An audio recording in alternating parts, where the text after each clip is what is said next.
Si Guang sedang berbaring di tempat tidur menggumamkan sesuatu. Ketika dia bangun, dia pikir dia hanya bermimpi. Minum secangkir air mendidih pada suhu 82 derajat untuk menghindari rasa takut. Tiba-tiba, si Guang ketakutan setengah mati. Apakah Anda mencari saya? Minta perawat untuk membawa Cuying pergi. Semua orang melihat ke arah yang dia tunjuk. Jelas tidak ada siapapun. Semua orang mengira si Guang tidak mau sekolah jadi dia pura-pura sakit. Di kelas olahraga, si Guang minta Cuying bantu. Dia pikir Cuying telah berkultivasi selama ribuan tahun. Pasti tahu keajaiban jadi memiliki kepercayaan diri untuk berlari ke depan. Tapi ribuan kali tidak berpikir. Dia menempatkan dirinya dalam situasi yang memalukan. Untungnya Cuying bisa berurusan dengan sastra kuno. Baiklah, jika tidak ada yang tahu jawabannya. Jadi pertanyaan ini. Saya tahu. Saya tahu jawabannya. Iya, jawablah. Jihang. Ruanji. 25. Santao. Xiangsu. Liuling. Wang Rong. Semua benar. Teman kecil, kamu kelas berapa? Si Guang kelas 2. Itu sebabnya si Guang menerima sertifikat jasa. Cuying mengambil kesempatan untuk meminta permainan Go. Si Guang tidak ada cara untuk menolak. Mencari sebentar dan menemukan sebuah toko Go. Ini pertama kalinya Cuying dan Yu Liang bertemu. Semua orang bisa datang ke sini untuk bermain Go, bukan? Tentu saja Anda di sini untuk pertama kalinya. Pertama kali. Silakan masukkan tingkat Anda di sini. Tingkat. Saya tidak tahu. Tidak tahu. Iya. Saya tidak pernah bermain Go dengan siapapun. Kalau begitu Anda mengisi nama Anda. Tapi Anda begitu kecil. Saya harus menemukan siapa untuk bermain dengan Anda sekarang. Bahkan tidak tahu tingkat Anda.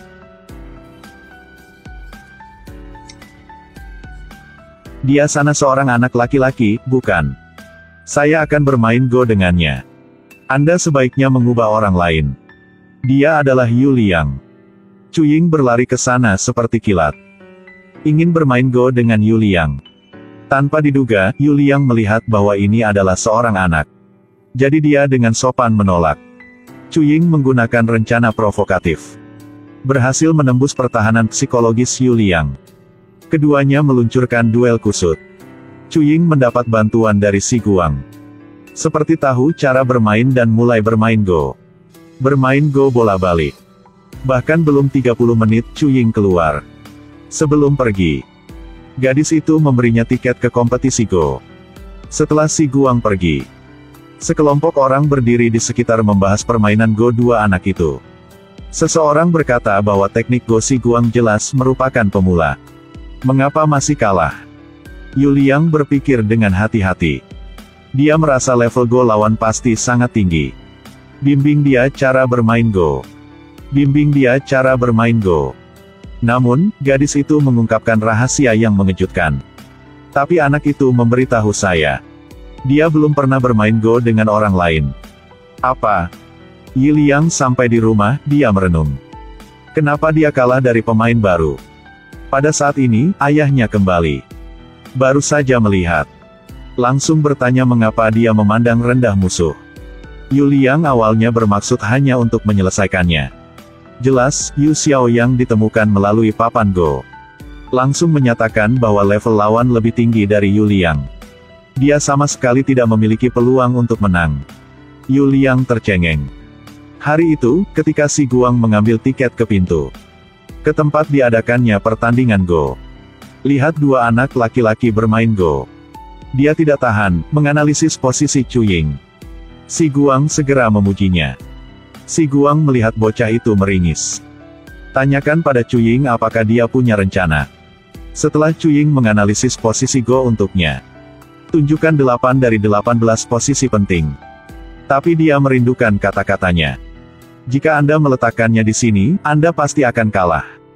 Harus mengaturnya di 8 bagian 18. Si Guang. Dalam permainan. Mengapa Anda menunjuk? Di mana kartu permainan Anda? Saya tidak tahu. Saya tidak ada. Lalu ada seorang pria yang perlahan datang. Dia juga tidak muda. Fang Xi, apakah kamu di sini juga? Anak ini mengganggu kompetisi dan dia bahkan tidak memiliki kartu kompetisi. Terus bertanya tentang kondisi anak laki-laki itu. Setelah mengetahui situasinya, dia mengatur agar mereka bermain lagi. Fang Xi langsung membawa Si Guang ke kantor kerja. Penasaran untuk mengevaluasi Si Guang. Ingin tahu berapa lama dia bermain Go. Hanya melihat Si Guang merentangkan 4 jarinya. Bagus. Baru belajar 4 tahun. Telah bisa melihat gerakan Go ini. 4 hari. Ini saya bisa bersaksi. Tapi Fang Xiu sepertinya tidak mendengar apa-apa. Mengambil kesempatan ketika Fang Xiu memanggil, dia berlari secepat kilat. Karena berlari terlalu cepat, jadi dia menabrak orang lain. Cu Ying baru mengangkat kelapanya untuk melihat. Matanya menatap Zhu Xiaoyang. Ingat berita yang dilihat di TV. Pemain Go Cina Yu Xiaoyang. Dengan keunggulan 4 titik. Mengalahkan pemain Go Korea Li Hechang. Dalam 1 tahun terakhir, pemain China memenangkan kejuaraan World Go pertama. Juga adalah Yu Xiaoyang. Menangkan juara dunia Go pertama. Si Guang, saya ingin bermain Go dengan orang ini. Tapi pertama-tama mereka berdua harus keluar. Cu Ying masih belum menyerah niat bermain Go dengan Yu Xiaoyang. Tepat ketika mereka berdua berdebat, Yu Liang datang. Mereka berdua baru saja bertemu. Yu Liang langsung menggunakan kekuatan fisik. Tidak sabar untuk mengetahui apakah Si Guang memiliki kapalan di tangannya atau tidak. Dia melihat hati-hati, sungguh tidak ada. Tanpa pikir panjang dia meminta untuk bermain Go lagi. Sayangnya, dia ditolak. Yu Liang pura-pura marah dan berbalik untuk pergi. Si Guang tidak punya pilihan lain, dia telah setuju. Menganggap mereka berdua untuk berdamai satu sama lain. 2 anak berlari naik di tengah hujan. Yu Liang menarik tangan Si Guang kembali ke toko Go. Tidak bisa menunggu lebih lama lagi, segera meletakkan papan Go. Bersiap untuk bermain ratusan putaran Go. Si Guang masih berkat arahan Cu Ying. Tertib sebelum dan sesudah bermain Go. Tidak tahu sejak kapan orang-orang membanjiri sekitar mereka. Kemajuan permainan Go juga terus meningkat. Saat ini, Yu Liang tidak bersemangat di dalam hatinya. Tetapi mengepalkan tangan dan gemetar. Setelah memikirkannya sebentar, dia perlahan-lahan menjatuhkan tangannya pada 2 buah Go dan mengaku kalah. Mengapa? Jangan menangis. Cu Ying telah belajar Go selama 1000 tahun. Pada dasarnya tidak mungkin menang melawannya. Kamu pergilah. Setelah menerima undangan guru, dia sekali lagi datang untuk berpartisipasi dalam kompetisi Go. Jadi telah muncul anak ajaib berusia 9 tahun. Si Guang berkat bimbingan orang suci Go. Mengatasi semua rintangan. Menghadapi lawan yang semuanya lebih tua darinya. Tapi masih bisa lolos ke final. Memang benar melawan permainan Go apa, akan memenangkannya. Tidak ada yang bisa menandinginya. Wajah pemain terakhir menunjukkan penghinaan. Wajah Si Guang menunjukkan emosi, aku menunggu untuk melihatmu menangis. Pertandingan yang ditunggu-tunggu ini akhirnya resmi dimulai. Dia masih sama berkat arahan Cu Ying. Tunjukkan bakatnya pada lawannya. Kali ini Si Guang pasti akan menang. Saya telah selesai menulis naskah. Judulnya adalah Anak Ajaib Berusia 9 Tahun yang Membuka Harapan Era Baru untuk Go. Tanpa diduga ketika dia melakukan gerakan Go ke-40. Lawannya mengaku kalah. Bebannya telah hilang. Pertandingan ini akan segera berakhir. Dia naik ke podium untuk menerima penghargaan. Yang kalah langsung menangis. Saya telah belajar Go selama 8 tahun.